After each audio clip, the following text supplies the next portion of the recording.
Should be good. Should be live. Should be set.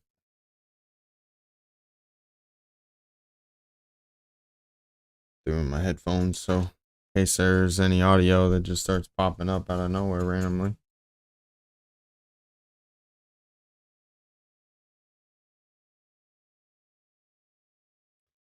All right.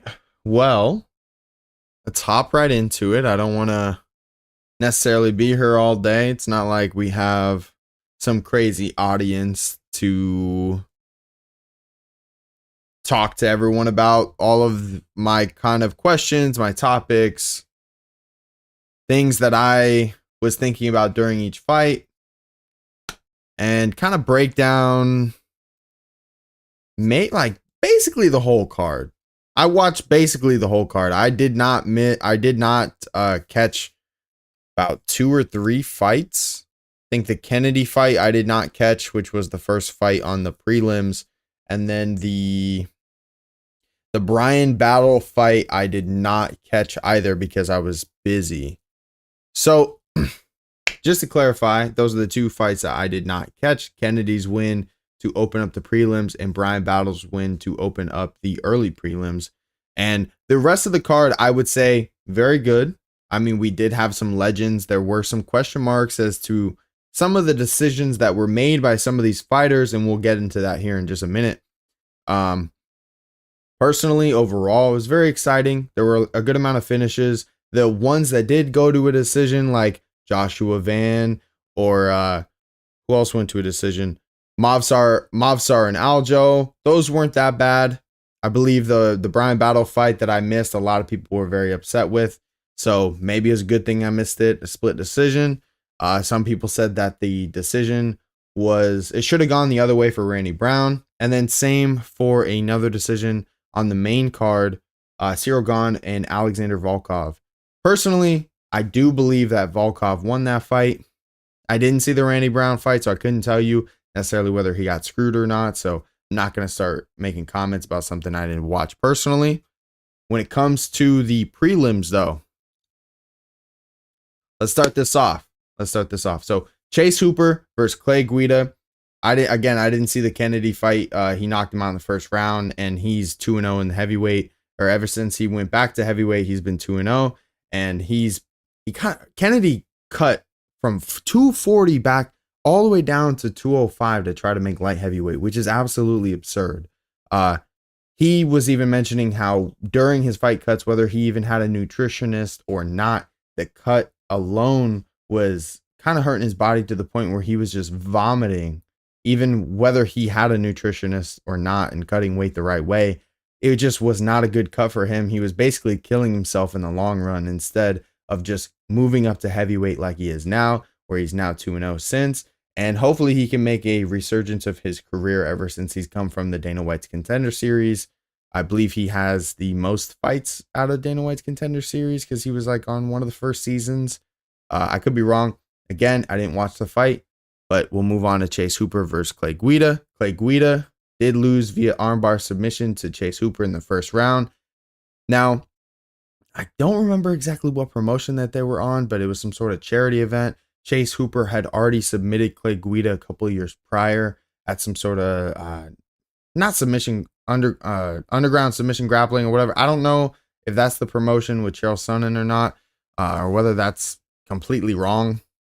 I don't necessarily fully recall where they were doing the submission match at, but he did basically submit him here in their fight against Clay Guida. Clay Guida, I think some people are saying you need to retire. You're 43. You did look like you were in tremendous shape, but I almost said Austin Hooper, I think what tight end. Chase Hooper has really come into his own. He said that he's been in the UFC for about 5 years, and his debut was in Vegas, the same arena as to where he just got this win against Clay Guida. 10 fights in the UFC. He feels everything is kind of coming full circle for him. When he was on the scale, I think he joined the UFC when he was 18, and this past weigh-in, he looked like a completely different person. He says he has a child now. He's been training with some of the best jiu-jitsu practitioners in the world, like Mikey Musumeci, which then taught him that armbar submission against a Clay Guida. Obviously, he knows how to do an armbar, but he's talking about the triangle he made with his legs over Clay Guida, so there's less movement apparently. He learned that from Mikey Musumeci when he went over when he was at the MSG card. So hopefully we can continue to see his rise. They've been talking about him versus Jim Miller possibly next, which could be interesting. He did make note, they don't pay you for the opponents that you fight that are ranked. They pay you what they pay you regardless. So he's not necessarily looking to move in the quickest of paces and just slowly move his way up. Now he is now 4-0 in the lightweight division. So good on him. This next one, I'm not going to lie to you. This decision I did watch, or it almost went to a decision because Michael Chiesa actually was able to submit him in the late of the third round or middle of the third round. Sorry. But Max Griffin, if I'm honest with you, he's looked very good in his last couple of fights, even though he's older, 39. He's aging out. I think 20-10 now.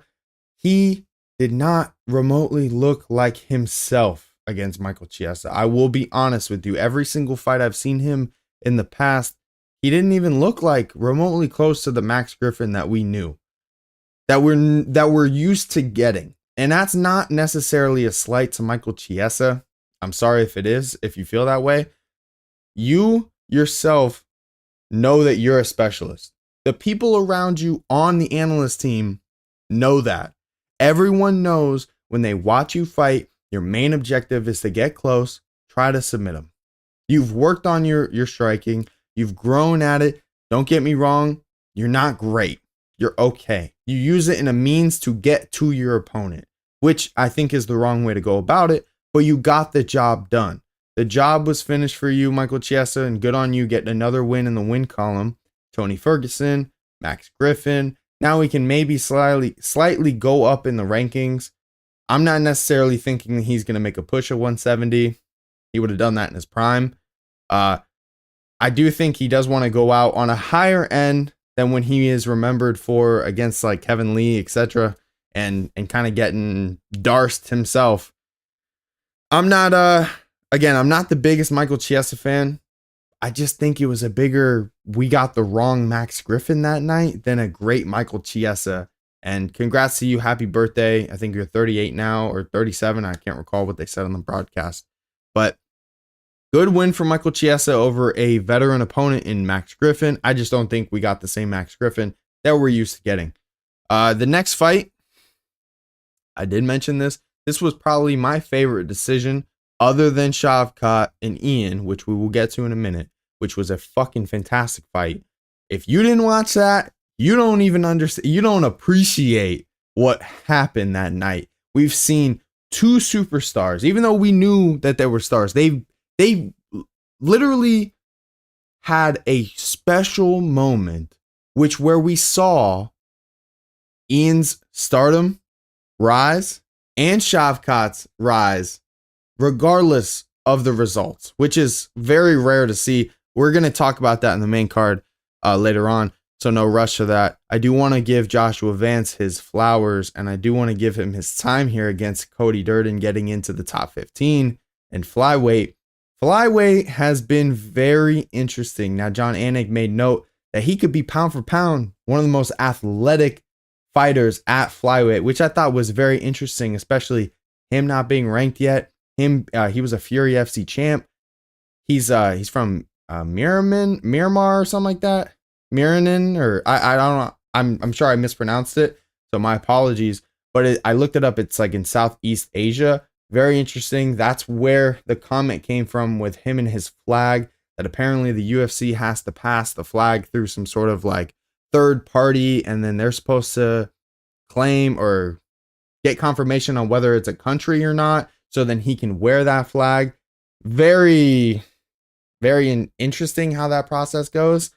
Hopefully he can rep his country and his nationality and his culture. I'm sure it means a lot to him, and it'd be really cool to see. I love seeing all that, like earlier or later on in the night where we saw Shavkat come out with the Kazakhstan flag. Look, I'm a South Floridian. I'm basically a mutt of different things, mainly German and Italian. I'm cool with it. I love all different people. I love all different cultures. I love to learn about it. This sport is a big reason for that. I also have a community where I run a Minecraft server, and we have a lot of global players. So I love hearing about different cultures, different foods, different perspectives. It's fun, and you gotta love and respect it. If you don't, I mean, that's all on you, man. I'm not gonna put my 2 cents there. Joshua Vance, though. Joshua Van, you definitely got a fan out of me. It's the first time I think I've seen you fight. Cody Durden, it is a very tough opponent, very durable, and you saw it that night. Even though the skill difference he got, he did have Joshua in a little bit of trouble early on in the first. He wasn't able to capitalize that in the second and the third. And I'm not going to lie to you, the advice from the corner was pretty bad because they were saying that he was down 2-0, and in my opinion, he wasn't. It was kind of like a 1-1 fight. And if he was able to hold Joshua Van down in the third or even the second, even though Joshua Van killed it in the second round, if he's able to have any control time to just not take that damage and get cooked on the feet like he was, and then I think Joshua Van had 160, 70 significant strikes is like a ridiculous amount. Maybe he can break Max Holloway's record. Never know. He's only been in MMA apparently for 3 years. So the dude has a lot of talent and a lot of potential. He's only 23. We could see a potential Alex Pantoja, Josh Van matchup in the future. You never know where this kid could go.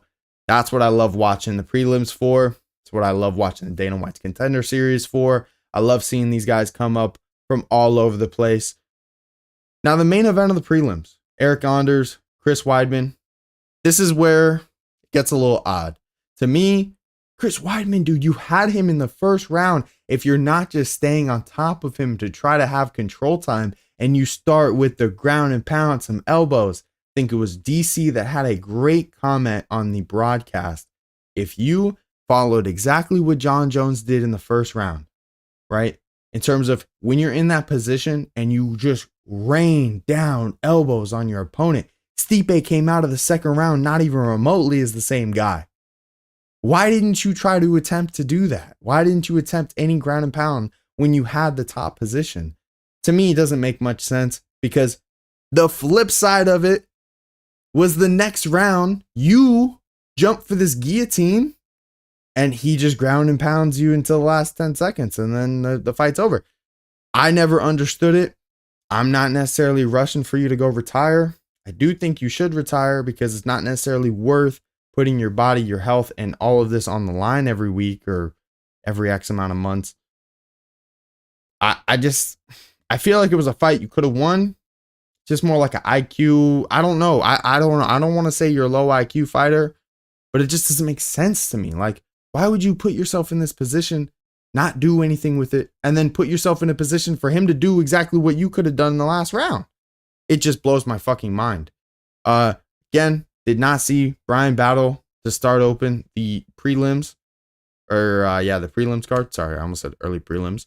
So I did not catch the Brian Battle versus Randy Brown fight.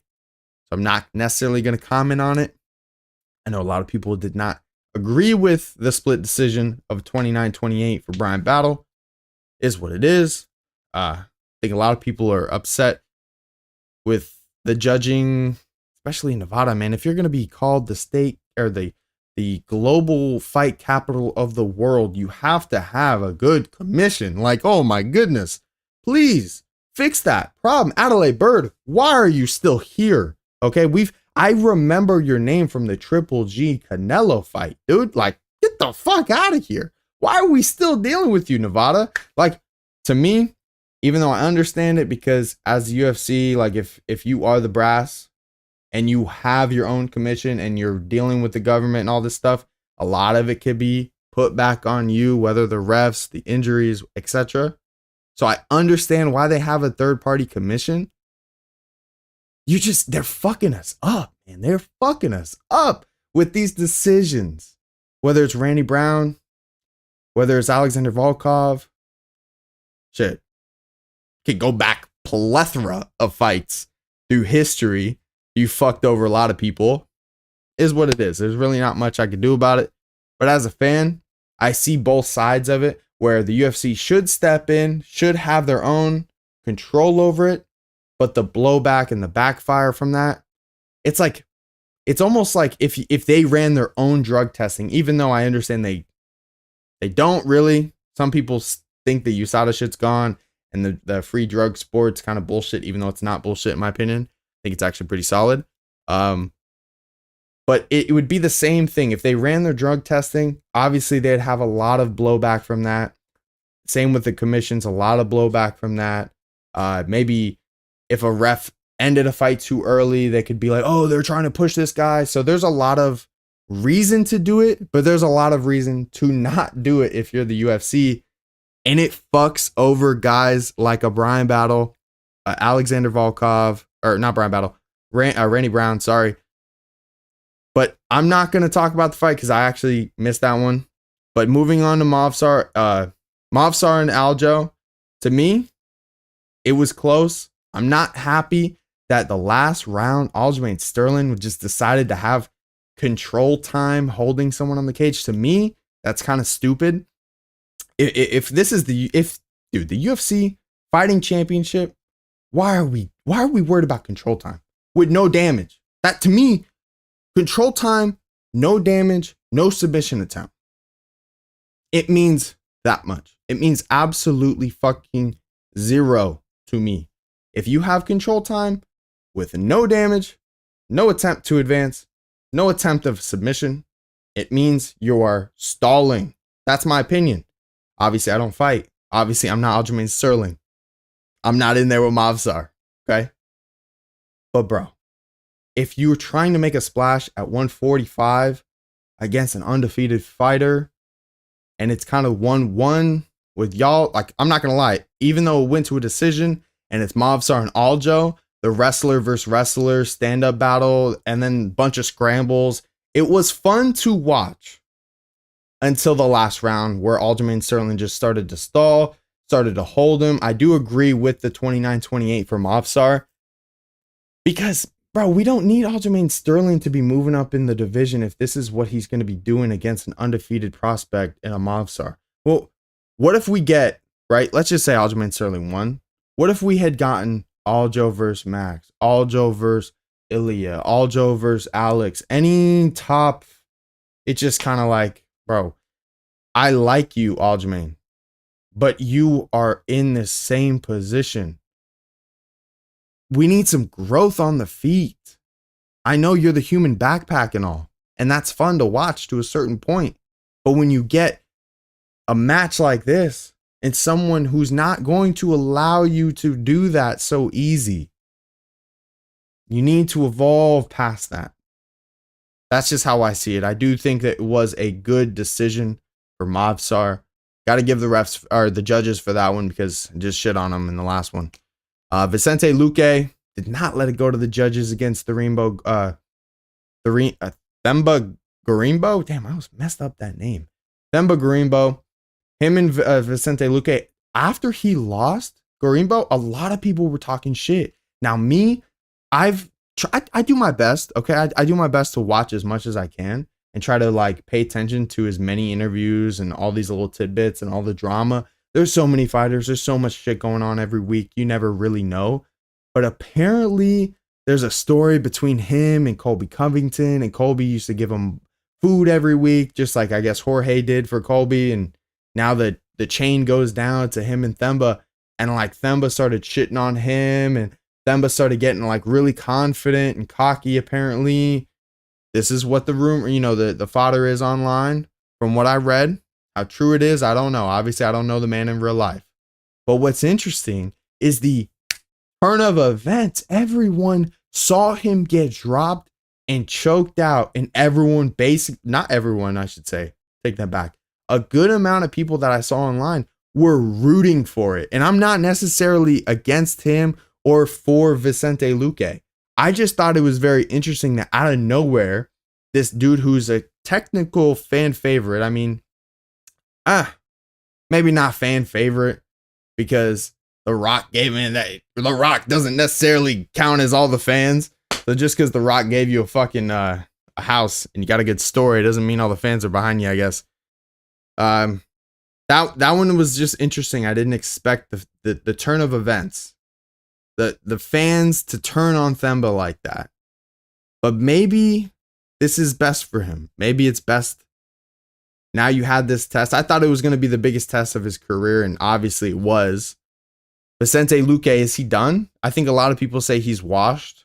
I don't personally say he's washed. I don't think he's championship material either. I think he's still in that 15, 10, not necessarily 5 range at 170, but those that are up and comers, like a Themba, great test.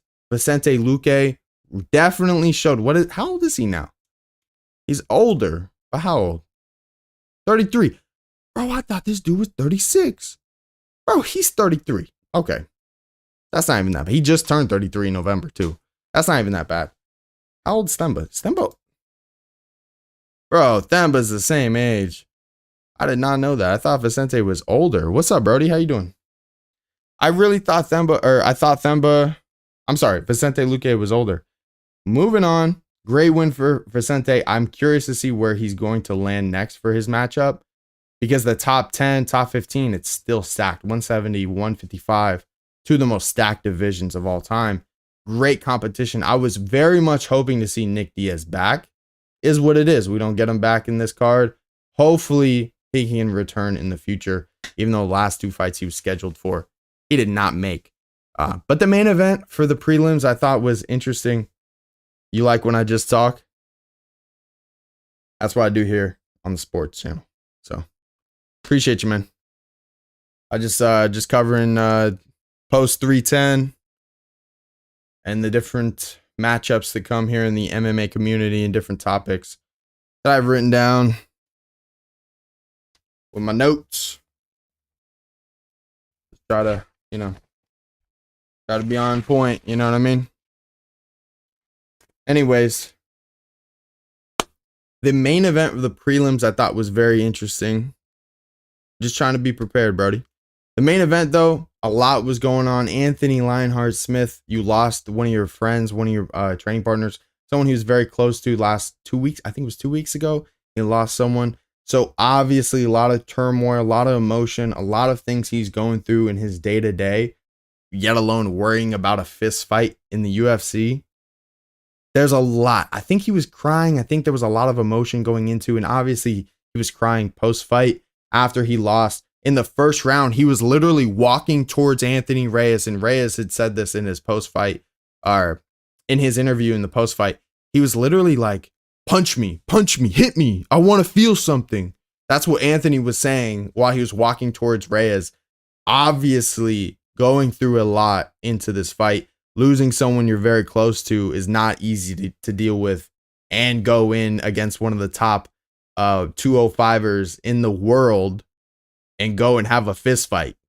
There's a lot going on. I think he did retire. He did mention he might retire. He's questioning whether he's going to retire. He's not 100% about it yet. I do recommend retiring. You're not necessarily close to the belt. You did fight for the belt. You did lose. You have a great future as an analyst and at the desk. Do not risk your health any more than you need to. That's just not worth it. That was the main event of the prelims. Anthony Reyes obviously wins TKO victory, elbows and punches in the second round. I don't think Anthony Smith was all there though. It's again, it just goes back to how you feel. Like going in, he said he didn't care about the win. He just wants to feel something. He wants to break something.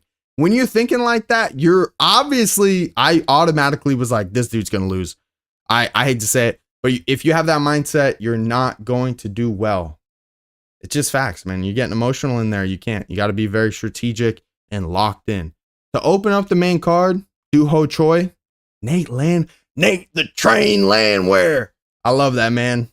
Sad to see you get knocked out. TKO elbows in the third round. Very fun, very exciting fight to open up the main card. I think a lot of people are sleeping on Do Ho Choi. Am I 42? How old do you think I am? Do you think I'm 42? I'm not even 30. So, Doo Ho Choi. Wait. Yeah, okay, sorry. Yeah, Doo Ho Choi, Nate Landwehr. Great bout to open up the main card. I think a lot of it very much interested a lot of people, and it kept us excited for the rest of the main card. After that, Bryce Mitchell, Flat Earther, against Kron Gracie had a very disgusting finish. Kron Gracie pulled guard on top, which who was it? What Gracie? I can't remember what Gracie tweeted it, and he's like, "You don't do that in MMA ever." I'm 27, but he basically jumped guard, was just Bryce Mitchell was standing, Kron was wearing him or was on the front like a backpack, and Bryce Mitchell just posted. I know I have a rip here. This is one of my favorite shirts, so I'm not getting rid of it. Anyways, he posted his elbow on top of Kron's face, right? He posted the elbow on top of his face while he's pulling guard while Bryce is standing, and then slams him to the ground, and his elbow bounces off of his head as his head bounces off of the canvas, and he gets a finish. It's very, very disgusting. You definitely learned something there, Kron. Tough bout for you to go in there against a Bryce Mitchell. You are now 5-3. I would assume that the UFC is probably going to move on from you as well, especially with your last bout on the main card, and you were kind of scooting your butt up to just grapple, and you yourself had talked about that being a really bad game plan. And going against Bryce Mitchell, bro, Bryce Mitchell is a top 15. You're not going to be able to do that against a Bryce Mitchell. He's very much capable to combat your Brazilian Jiu-Jitsu, and he knocked you the fuck out. I'm 27. Now, Ciryl Gane, Alexander Volkov. Split decision, very, very controversial. Ciryl Gane did mention that after, I think 5 months of training, the first kick he threw in the first round, he broke his toe, which absolutely ruined the next 2 rounds for him. Excuse me. I'm 27, Brody. 2-7.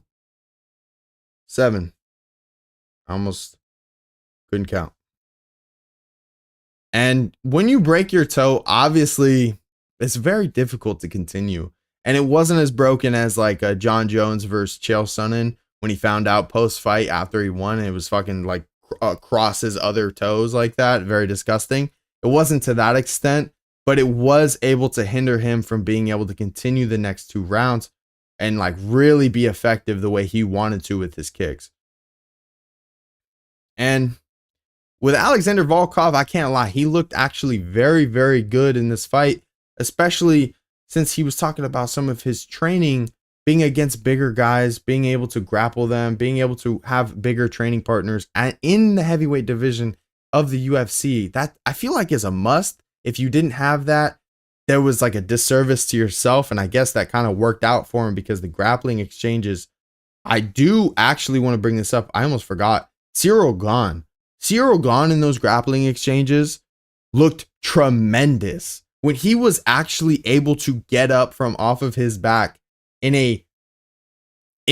fundamentally, he learned so much, and he's grown so much from his last fight against John Jones. You can tell that I think it was like a year, 6-8 months layoff since, rough amount of time. I'm not exact sure, but he was doing a movie. He was training his ass off his grappling. You got to give it to him because it's 2 losses. Francis out wrestled him, and then John Jones completely just got him and got behind him. It was a front guillotine. It wasn't behind him. Sorry. Regardless, it was something you've seen him grow because he was not as good or as advanced as he was in this fight.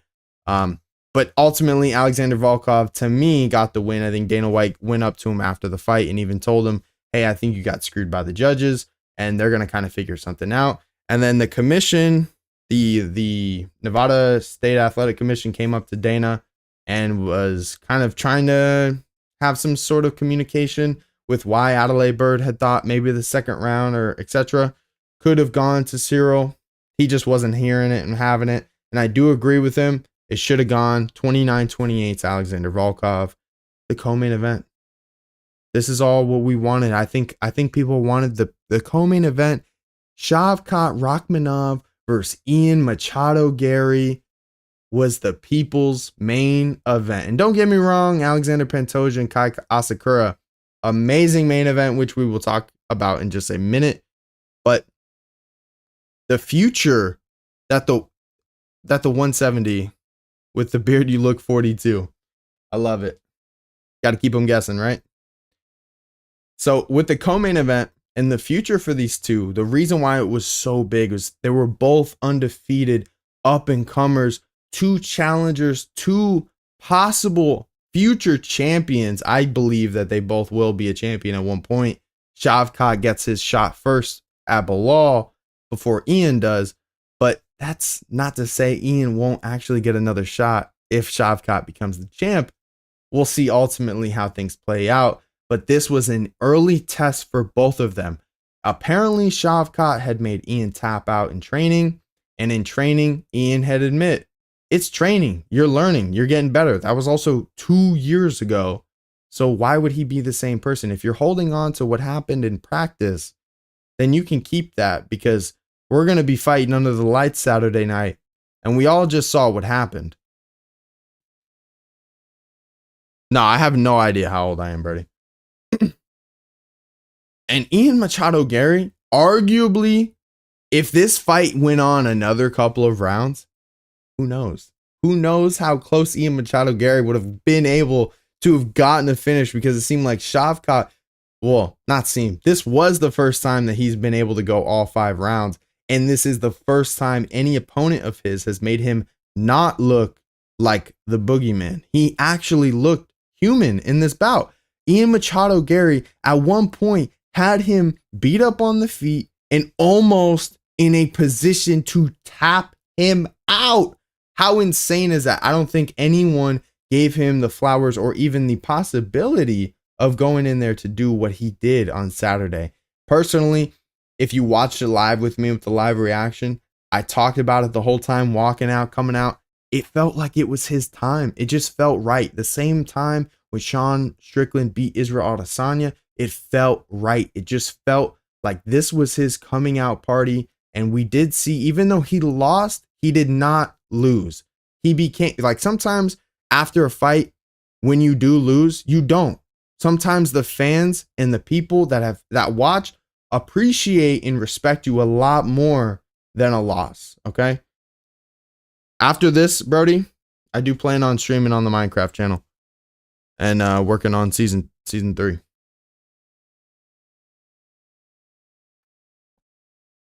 See, got one notebook, sports.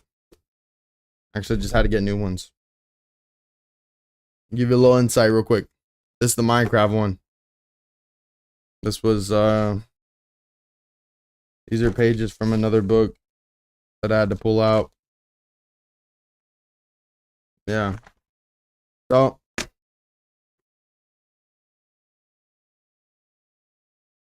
and then I got a bunch of little tiny notebooks that I've used up. I'm a organizing junkie.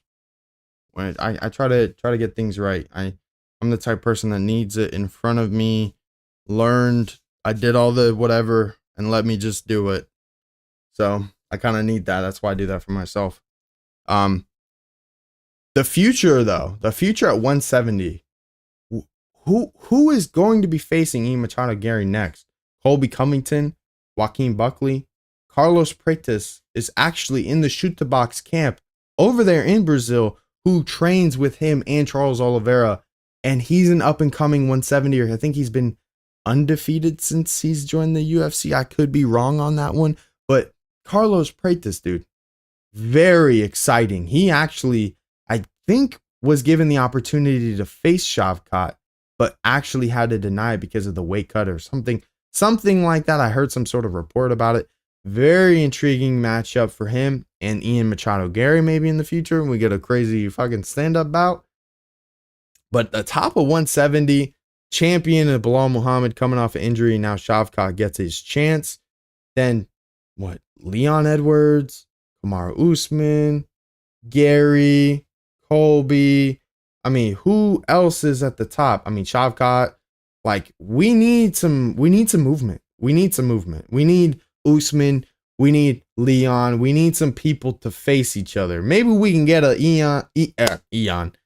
Ian Machado Gary versus Leon Edwards. That would be very interesting. I know that they have drama from when Ian Machado Gary went over there and trained, and then Leon's coach had kicked him out because Leon was champion at the time, and he didn't want him coming in here to learn from Leon. Some sort of drama, according to both of them. That Ian isn't necessarily upset by it. He took it as, I'm a threat to Leon. I would love to see that. Maybe we can get that drama. Get a little bit more of the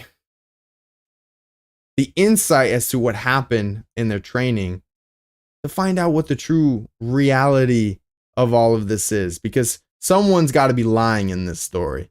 Someone has to.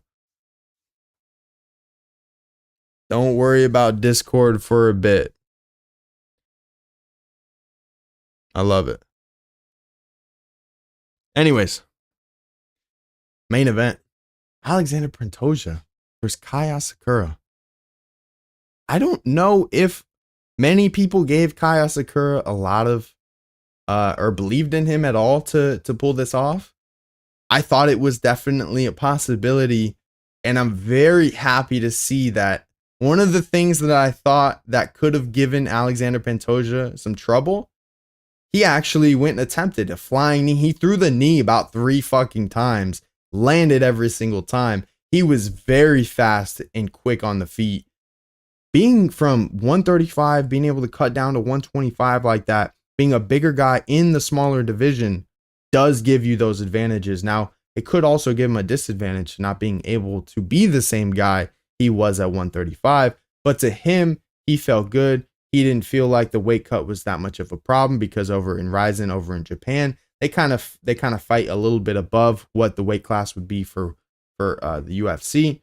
So it is what it is. He did look good. He looked the part. He looked fast. He looked there. The competition level here in the UFC is just completely different than Ryzen. And it is very much shown where Alexander Pantoja is still king of the throne at 125. And after that, I thought it was very interesting. He came out to call Demetrius Mighty Mouse Johnson out for a battle at 125 for the title. Now, personally, as a fan, of course, why would I not love to see that? That's one of the that would be such a fan matchup right there, where we would be able to get a return of Demetrius Johnson. But Demetrius Johnson has already retired.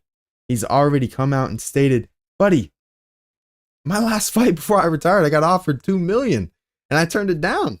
The YouTube money is coming in. I'm rich, bitch. He pulled a Dave Chappelle at the end, all right? Good on him. I do love that for him. Look, us fans. Dude, I want it. I want it. I want it. Alex Pantoja, Demetrius Johnson, 4 title defenses in the UFC, 11 title defenses in the UFC, and 2 over in 1 championship. You telling me that story doesn't write itself? Come on now. He beats Kai Asakura, the beast in the East, over from Ryzen, and he defends the championship. But not only defends the championship, it's the fact that they've gone through so many fighters. He's gone through every fighter in the top 5, beat him twice on his way to the championship, got the championship, beat them all again, and they had to get a guy from Ryzen just to compete. So it's crazy to me. It really would be awesome to see the fight, but just like a lot of great fighters, they want money, bro. How you doing, Fitter? How's the man? How you been, man? Great to see you. Great to see you over here. The sports channel has been going well, man. Sports channel has been going well. I'm just trying to make sure I focus on it. Make sure it's number one priority for me. When it is the priority, you've seen the growth. So not necessarily worried about it, just more worried about me putting in the work.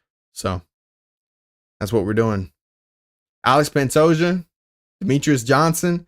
I know it's not going to happen. I know Demetrius Johnson literally cut it down. He's been offered $2 million. Speaking about money, he was offered $2 million to come out of retirement. Turned it down. That's how committed to retirement he is. I do love and respect it because most of these fighters that do retire come out of retirement for that big check, which he very much deserves. So doing great, man. Just at work. Same exact thing happened to Conor McGregor. Bro, the Conor McGregor shit is crazy. There's some crazy shit going on about that. Have you heard about the civil case? Now, I know you might not. I know you came in here and we're talking about these fights here. Demetrius Johnson was 11-time. I'm not sure if you know who he is. You might, but 11-time champion. They traded him to ONE FC. He defended the championship over there multiple times and just retired this past year.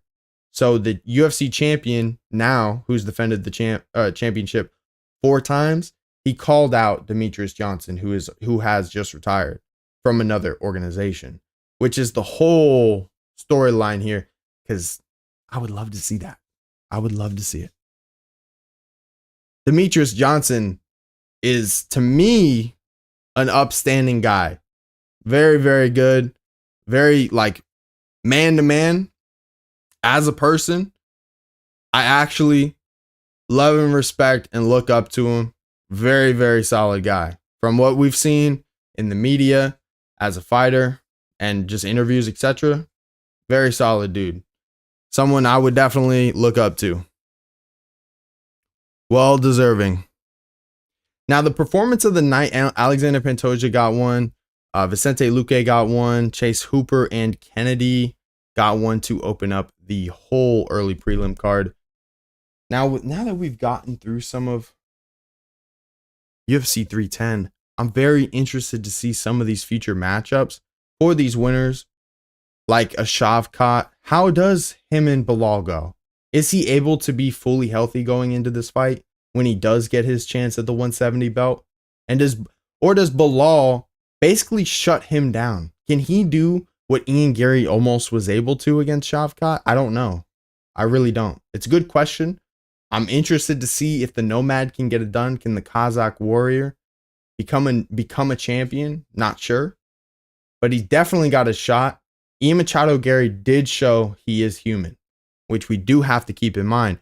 I'm very interested to see where he goes next, because you're coming off a loss, your first and only loss in your career, and you just got beat by the number one contender. I want to see him versus Leon Edwards. Leon Edwards, Ian Machado Gary, make it happen, please. That's what we need.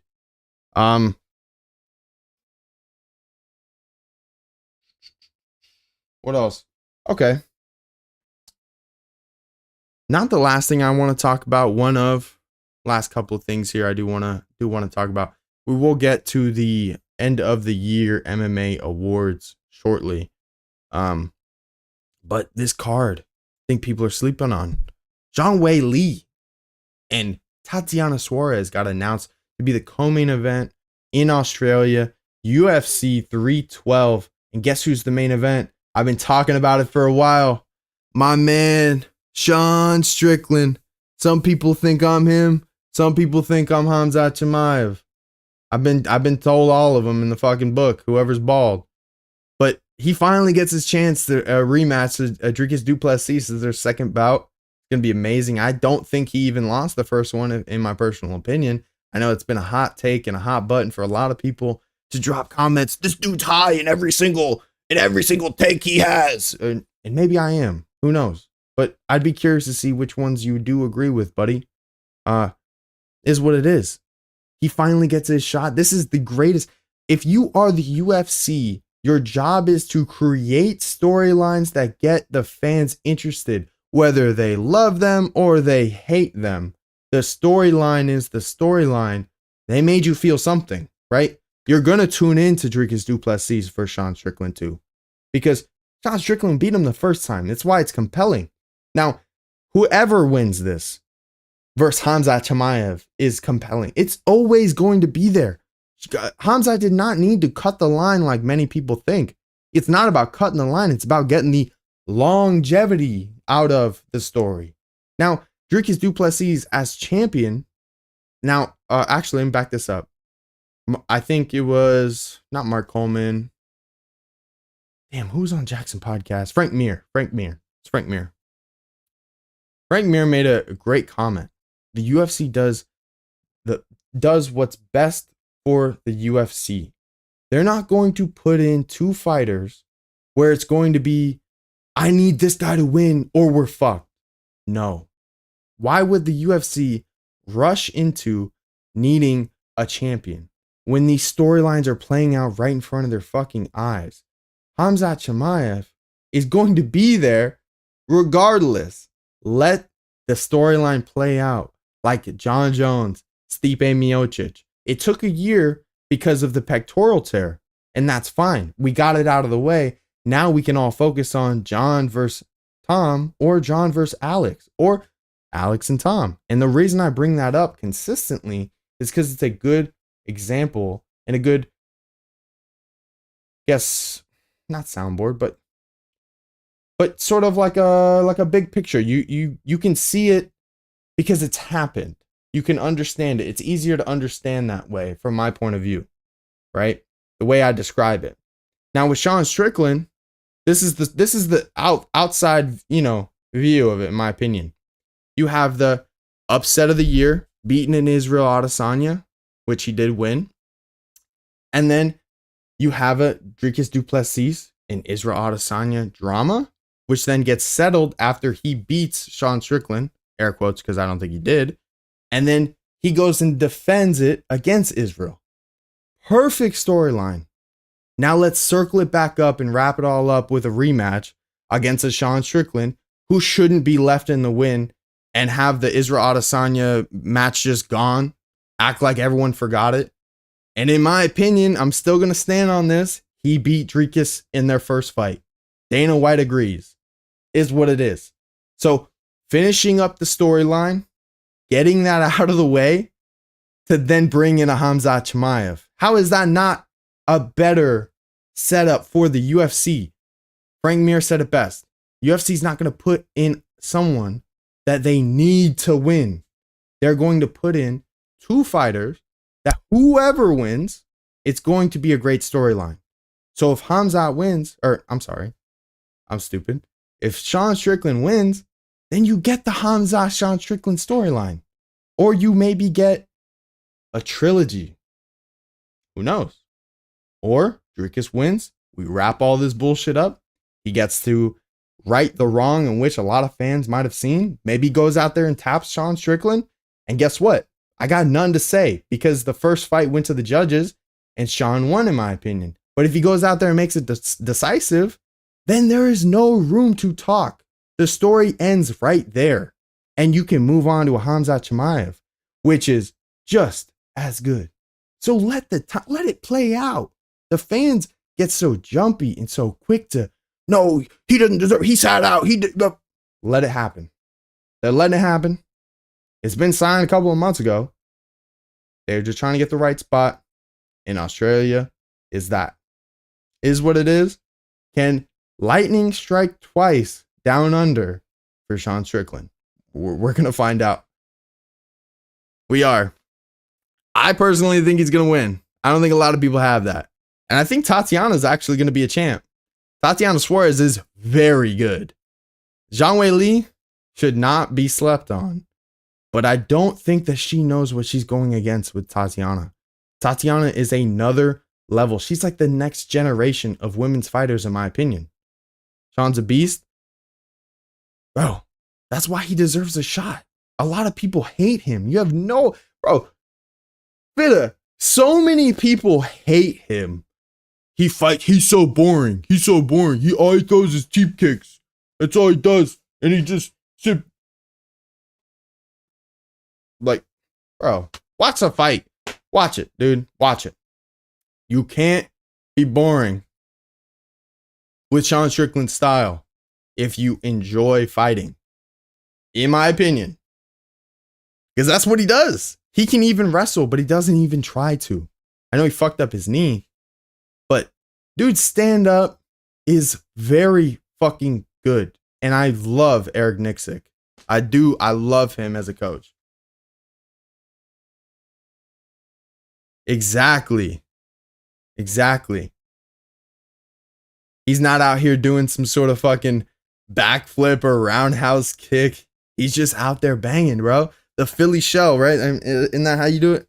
The Philly shell? I don't know. Whatever. Regardless, love that dude.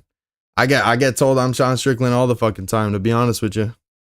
The UFC's Women's Strawweight Championship. What? I thought. No, it's flyweight. It's flyweight. That's what I'm thinking of. Never mind. Well, I think that might be it. Fitta. I think that's the stream over here right now.